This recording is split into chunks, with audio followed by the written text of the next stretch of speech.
क्या आप जानते हैं कि big majority of the people they are dissatisfied at their work place.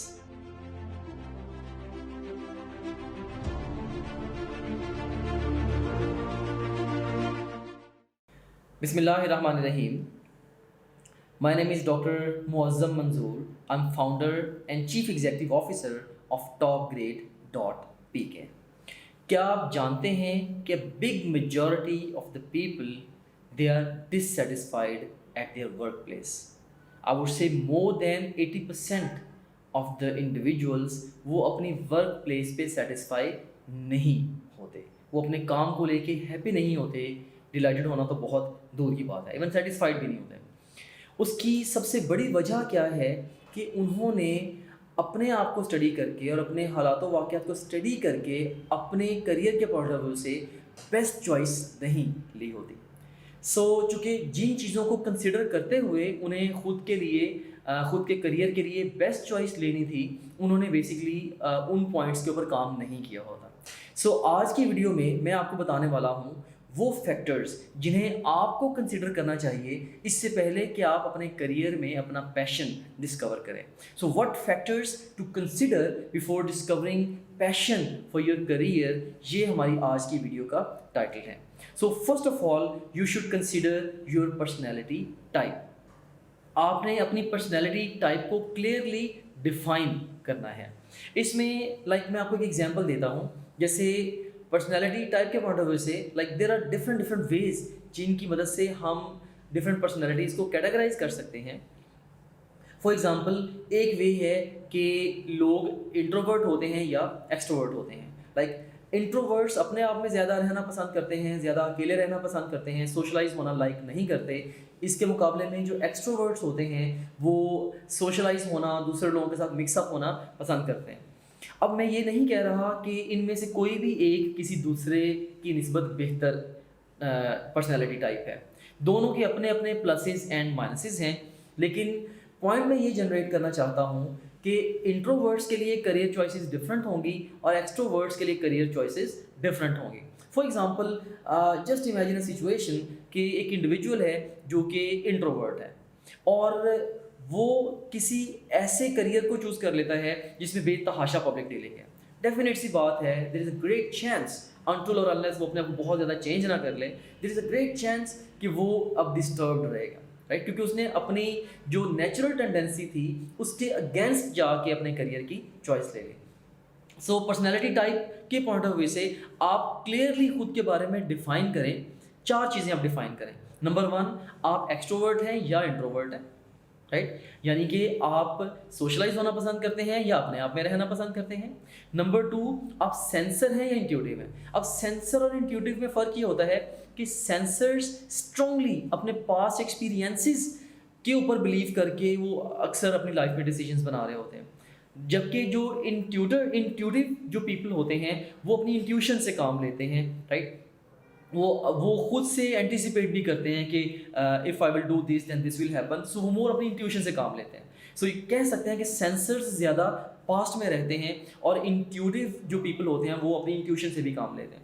बहरहाल आप हो सकता है कि एक्सट्रोवर्ट हो या इंट्रोवर्ट हो, आप डिफाइन कर लीजिए पहली बात अपने बारे में। दूसरे नंबर पे आप डिफाइन कर लीजिए कि आप एक सेंसर हैं या इंट्यूटिव हैं। एंड तीसरे नंबर पे आप डिफाइन कर लीजिए कि आप एक थिंकर हैं या फीलर हैं। अब लोग इस पॉइंट ऑफ व्यू से भी 2 तरह के होते हैं। जो थिंकर्स होते हैं वो क्रिटिकली सोच समझ के डिसीजंस बना रहे होते हैं, जबकि जो फीलर्स हैं उनके लिए उनकी जो फीलिंग्स हैं वो सबसे ज़्यादा मैटर कर रही होती हैं, राइट? आप हो सकता है कि आप एक थिंकर हो, मोर लॉजिकल पर्सन हो। ये भी हो सकता है कि आप ज़्यादा अपने इमोशंस के साथ ड्रिवन हो, पर आप अपने आप के बारे में खुद से डिफाइन कर लीजिए आप एक थिंकर हैं या एक फीलर हैं। और उसके बाद फिर आप ये भी डिफाइन कीजिए आप एक जजर हैं या परसीवर हैं। जब आपको कोई भी इंफॉर्मेशन दी जाती है, आप उस इंफॉर्मेशन को क्रिटिकली आप एनालाइज करते हैं, आप उसको जज करते हैं और आपके माइंड में ये थॉट भी आती है कि यार ये जो मुझे बताया जा रहा है हो सकता है कि ये गलत हो। या आप एक सिंपल परसीवर हैं कि जो इन्फॉर्मेशन आपको जैसे दी जा रही है आप मनोन उस पर बिलीव कर लेते हैं कि जी हाँ ये मुझे बता दिया गया है और ये बात ऐसे ही है, राइट? लोग जजर या परसीवर भी हो सकते हैं। आपने इन चारों पॉइंट्स के ऊपर अपनी पर्सनैलिटी टाइप को क्लियरली डिफाइन कर लेना है। से आप एक्सट्रोवर्ट हैं या इंट्रोवर्ट हैं, उसके बाद आप सेंसर हैं या इंट्यूटिव हैं, उसके बाद आप थिंकर है या फीलर हैं, एंड नंबर 4 पे आप जजर हैं या परसीवर हैं। सो 4 वर्ड्स अब आपकी पर्सनैलिटी टाइप को डिफाइन कर देंगे। इन सब मैंने 8 वर्ड्स बोले हैं आपके सामने, इन 8 वर्ड्स में से कोई से 4 वर्ड्स जो है वो आपकी पर्सनैलिटी टाइप को डिफाइन कर देंगे। अब इस डेफिनेशन को अपने दिमाग में फिट कर लीजिए, और कल को जब भी आप अपने लिए अपनी बेस्ट करियर की चॉइस को ढूंढेंगे, आप अपनी पर्सनैलिटी टाइप को लाजमी तौर पे जहन में रखिएगा, और ये देखिएगा कि जो भी आप करियर चूज़ करने जा रहे हैं वो अपनी आपकी पर्सनैलिटी टाइप के साथ मुताबिकत वो चॉइस रखती है या नहीं रखती। सो फर्स्ट थिंग मैंने आपको ये कहा कि पहला फैक्टर जो आपने कंसिडर करना है that is your personality type. And दूसरे नंबर पे आपने ये भी देखना है कि आपकी क्वालिफिकेशन क्या है, क्योंकि डिफरेंट क्वालिफिकेशन लेवल्स के ऊपर जाके आपको डिफरेंट तरह के करियर ऑप्शंस अवेल होते हैं। सो आपने अपनी क्वालिफिकेशन को भी कंसिडर करना है। ये सेकंड इंपॉर्टेंट फैक्टर है to consider before discovering your passion in your career. And third number पे your scores in matric and inter, क्योंकि ज़्यादातर जो स्टूडेंट्स हैं वो FSC या ICS या इंटरमीडिएट के बाद ही मेनली प्रोफेशनल डिग्री प्रोग्राम्स में या प्रोफेशनल कोर्सेज में एडमिशन्स लेते हैं। Most of the students they do that. तो इसके लिए इसीलिए मैं कह रहा हूँ कि मैट्रिक और इंटर के जो स्कोर्स हैं वो भी बहुत ज़्यादा मैटर करते हैं। हो सकता है कि आप किसी ऐसी यूनिवर्सिटी में किसी ऐसे डिग्री प्रोग्राम में एडमिशन लेने का सोच रहे हों जहाँ के लिए आपके मैट्रिक और इंटर के स्कोर्स ही कंपेटेबल नहीं है। So sooner or later ultimately क्या होगा कि आपको उसके अंदर फेलियर ही मिलेगा। So you have to stay real with yourself. सो इसलिए मैं आपको एडवाइस करूंगा कि आपने अपने मैट्रिक और इंटर के मार्क्स को भी स्ट्रांगली कंसिडर करना है। एंड नंबर 4 पे आपने अपने इंटरेस्ट को बड़े अच्छे से समझना है, राइट, कि आप किन चीज़ों में ज़्यादा इंटरेस्ट लेते हैं।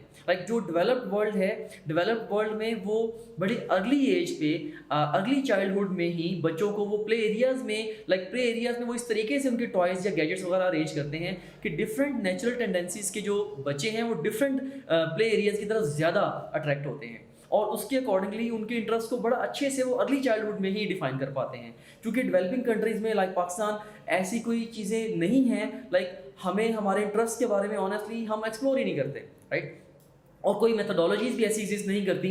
हमें ये क्लियरली खुद को पता नहीं होता कि हम किस चीज़ को पसंद करते हैं, किस चीज़ को नापसंद करते हैं, राइट। सो मैं आपको ये एडवाइस करूँगा कि आपने अपने इंटरेस्ट को लाजमी तौर पे एक्सप्लोर करना है। सो डिफरेंट जो फील्ड्स हैं, ज़्यादातर ना लोग फैसिनेट हो जाते हैं दूर से देख के, अच्छा ये इस फील्ड में ये बंदा इतने पैसे बना रहा है, इसकी इतनी इज्जत है, तो ये मेरे लिए भी ठीक है। भाई ऐसा नहीं होता।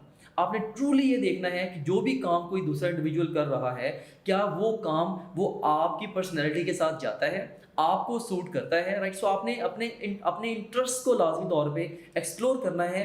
जब आपको अपने इंटरेस्ट का क्लियरली पता होगा, फिर आप अपने लिए एक बेहतर चॉइस करियर की भी बना पाएंगे। और 5वां फैक्टर जो आपने कंसिडर करना है अपने करियर से रिलेटेड पैशन को डिस्कवर करने से पहले, that is your knowledge and skills, कि आपने अभी तक क्या नॉलेज एक्वायर किया है और कौन सी स्किल्स आपने एक्वायर की हैं जो कि जिस भी करियर को आप सोच रहे हैं खुद के लिए, उसमें ग्रो करने के लिए आपको हेल्प करेगा। एंड नंबर 6 पे आपने अपनी वैल्यूज़ एंड मोटिवेशंस को भी लाजमी तौर पे जहन में रखना है। This is also very important. अब जस्ट इमेजिन करें कि आपके जो वालिद साहब हैं वो एक आलिम दीन हैं और आप एक इंस्टाग्रामर बनना चाह रहे हैं या आप एक पॉप सिंगर बनना चाह रहे हैं, so it's not gonna work that way, right. So आपको ऑफ कोर्स अपनी जो वैल्यूज़ हैं उनको भी कंसिडरेशन में रखते हुए अपने लिए अपना पैशन डिस्कवर करना है।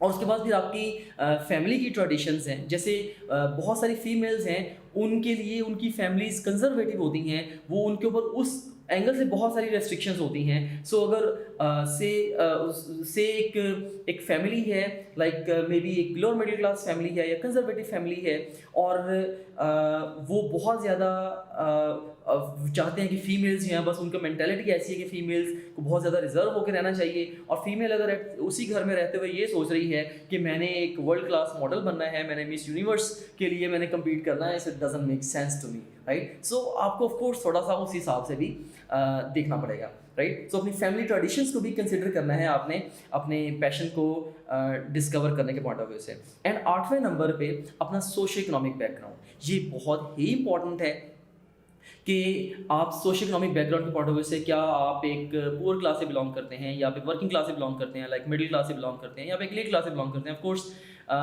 मैं ये नहीं कहता कि सोशो इकोनॉमिक जो बैकग्राउंड है ये आपकी प्रोग्रेस के रास्ते में एक बहुत बड़ी रुकावट होता है। मींस कि अगर आप से पुअर या मिडिल क्लास से बिलोंग करते हैं तो आप प्रोग्रेस नहीं कर सकते, ऐसा हरगिज़ नहीं है। हर कोई प्रोग्रेस कर सकता है। जस्ट ये है कि दोनों को या डिफरेंट जो सोशल इकोनॉमिक बैकग्राउंड्स के साथ लोग बिलोंग करते हैं उन्हें एफर्ट डिफरेंटली पुट करनी पड़ेगी, राइट। अब जस्ट इमेजिन करें ना कि आप बिलोंग करते हैं मिडिल क्लास या लोअर मिडिल क्लास से बिलोंग करते हैं एंड यू आर थिंकिंग कि आपने एडमिशन लेना है in the Aga Khan medical university, वहाँ से आपने एमबीबीएस करना है, जहाँ पे जो साल की फीस है वही 25-30 लाख है, प्लस और एक्स्ट्रा एक्सपेंसेस बेताशा हैं जो कि आपकी फैमिली अफोर्ड आपके लिए नहीं कर सकती, राइट। सो ऑफ कोर्स अगर आप ये एम अपना बना भी लेंगे कि आपने आगा खान में एडमिशन लेना है, आप वहाँ कैंडिडेट्स क्लियर भी कर लेंगे, तो still there is a thin chance कि आपको कभी कभार स्कॉलरशिप भी मिल जाता है, लेकिन स्टिल ज़्यादा चांस ये है कि आप वहाँ पे नहीं पढ़ पाएंगे क्योंकि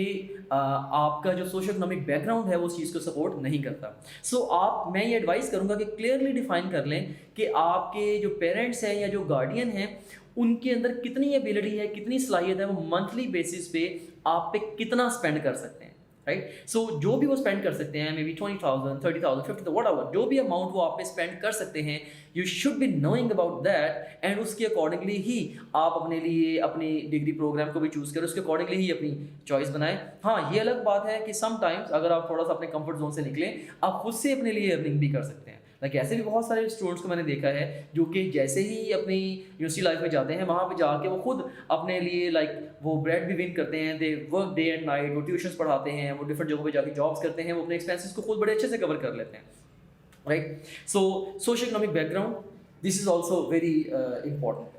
और जैसे मैं खुद अपनी एग्जांपल में दे देता हूँ, जब से मैं गया हूँ मेडिकल कॉलेज में, अल्लामा इकबाल मेडिकल कॉलेज में मेरा एडमिशन हुआ था और सेकेंड ईयर एमबीबीएस में था जब से मैंने काम करना शुरू कर दिया, और तब से ना सिर्फ मैं अपने आप को सपोर्ट करता रहा बल्कि इवन स्टूडेंट लाइफ से ही मैं इवन अपनी फैमिली को भी डिफरेंट वेज में सपोर्ट करता रहा। एंड इस चीज़ ने मुझे बहुत ज़्यादा कॉन्फिडेंस दिया और लाइफ में अल्हम्दुलिल्लाह मुझे आगे बढ़ने में बड़ी हेल्प मिली। जब जितना अगली स्टेज पे मैं खुद के ऊपर डिपेंडेंट हो गया, दूसरों पे मेरी डिपेंडेंस ख़त्म हो गई, मैं ज़्यादा बेहतर डिसीजंस बना पाया खुद के लिए और मेरा कॉन्फिडेंस बहुत सारा अपने करियर को लेके बूस्ट हुआ। सो सोशल इकोनॉमिक बैकग्राउंड बहरहाल ये जैसे भी है ये एक स्ट्रॉन्ग कंसिडरेशन तो है अपने पैशन को डिस्कवर करने के पॉइंट ऑफ व्यू से। और उसके बाद फिर आपकी जो लोकेशन है वो बहुत ज़्यादा मैटर करती है। योर लोकेशन कि आप दुनिया के किस हिस्से में लोकेटेड है। अब जैसे location, I think this is one of the most important thing when it comes to career. जैसे ओवरऑल आप ये कह लें कि डिफरेंट लोकेशंस डिफरेंट तरह के कामों के लिए ज़्यादा सूटेबल होती हैं। फॉर एग्जाम्पल अब जैसे अगर आप एक स्टार्टअप फाउंडर बनना चाहते हैं, उसके लिए मोस्ट प्रॉब्ली जो वर्ल्ड बेस्ट लोकेशन है that's the silicon valley in the USA, right. और अगर आप कहें कि अगर आप पाकिस्तान के किसी कस्बे में रहते हैं और वहीं पे रह के आपको स्टार्टअप करना चाहते हैं, it would become too damn hard क्योंकि वहाँ पे वो वाला इकोसिस्टम ही नहीं है, राइट। सो लोकेशन आपको मैं समझता हूँ कि बड़े केयरफुली चूज़ करनी चाहिए। Like I was listening to an interview one day, interview था उसका बिल गेट्स का और साथ उसके स्टीव जॉब्स, दोनों लोग ये बैठे हुए थे और उसमें उनकी सक्सेस के फैक्टर्स के ऊपर डिस्कशन चल रही थी। होस्ट उनसे पूछ रहा था कि किन फैक्टर्स ने आपकी इतनी जो मार्वलस सक्सेस है या रिमार्केबल सक्सेस है इसको डिटरमिन किया। उसमें उन्होंने ये दोनों ने स्टीव जॉब्स ने और बिल गेट्स ने दोनों ने ये मेंशन किया था कि हम ये समझते हैं कि हम यूएसए में अगर हैं तो यूएसए में होने की वजह से हम पूरी दुनिया के ऊपर एक अलग लेवल से इन्फ्लुएंस कर पाए हैं। और हता कि उस वक्त स्पेन में बहुत सारा काम आईटी के अंदर हो रहा था, लेकिन चूंकि स्पेन का इन्फ्लुएंस वर्ल्ड के ऊपर वैसा नहीं था, लेकिन यूएसए का इन्फ्लुएंस बहुत ज़्यादा स्ट्रॉन्ग था, तो यूएसए में उनकी प्रेजेंस ने बहुत ज़्यादा उनको ग्रो करने में हेल्प किया। पर एक बहुत अहम बात बहरहाल आपने ये कंसिडर करनी है कि आप किस लोकेशन पे हैं या किस लोकेशन पे आप जा सकते हैं अपने काम को अपने करियर को आगे बढ़ाने के लिए। और अगर आपको अपनी लोकेशन पे कोई अच्छी चॉइसेस खुद के लिए नहीं भी मिल रही, I would strongly advise you to change your location, that's almost always possible, right. So आप एक बेटर लोकेशन पे जाएं जो कि आपके ड्रीम्स को और आपके पैशन को बेटर वे में सपोर्ट कर पाए, या आपके लिए बहुत बेहतर होगा। एंड उसके बाद फिर नंबर 10 पे जो चाहूँगा मैं फैक्टर आप कंसिडर करें अपने पैशन को डिस्कवर करते वक्त, वो है आपके कॉन्टैक्ट्स, कि आप किन लोगों के साथ राब्ते में हैं। ऑफ कोर्स अगर आप किसी एक पर्टिकुलर फील्ड में, अगर आपकी फैमिली में ही बहुत सारे लोग ऑलरेडी बहुत अच्छी स्टेज पे हैं, राइट। मे बी अगर आपकी फैमिली के पास ऑलरेडी कोई बहुत इस्टेब्लिश्ड बिजनेस है तो मे बी आपको बिजनेस स्टडीज़ की तरफ जाना चाहिए, और मे बी जो आपका ऑलरेडी फैमिली बिजनेस है उसी को आपको नेक्स्ट स्टेज पे मूव करना चाहिए, राइट। सो या इसी तरीके से अगर आप सोच सकते हैं कि हाँ ये वाले मेरे पास कॉन्टैक्ट्स हैं, मे बी किसी भी पर्टिकुलर लोकेशन पे अगर मैं ये वाली डिग्री प्रोग्राम करता हूँ या ये चीज़ मैं स्टडी करता हूँ तो कल को इन कॉन्टैक्ट्स को यूज़ करके मैं जल्दी से अपने करियर के अंदर आगे बढ़ सकता हूँ। So this is also very very important. So your contacts they are also important. So ये सारे के सारे फैक्टर्स मैं स्ट्रांगली एडवाइस करता हूँ आपको कि आप इन्हें कंसीडर कीजिए इससे पहले कि आप अपना पैशन डिस्कवर करें, right. So once again sum up कर देता हूँ, आपकी पर्सनैलिटी टाइप, आपकी क्वालिफिकेशन, आपके स्कोर्स मैट्रिक और इंटर में, इसके अलावा आपके इंटरेस्ट, आपके नॉलेज एंड स्किल्स, इसके अलावा आपकी वैल्यूज एंड मोटिवेशंस, आपकी family traditions and socio economic background, location और आपके कॉन्टैक्ट्स। सो ये वो सारे के सारे फैक्टर्स हैं जो कि आपको कंसीडर करते हुए खुद के लिए पैशन अपना डिस्कवर करना है, अपने करियर के पॉइंट ऑफ व्यू से मैं बात कर रहा हूँ। So that's all about today, thank you very much.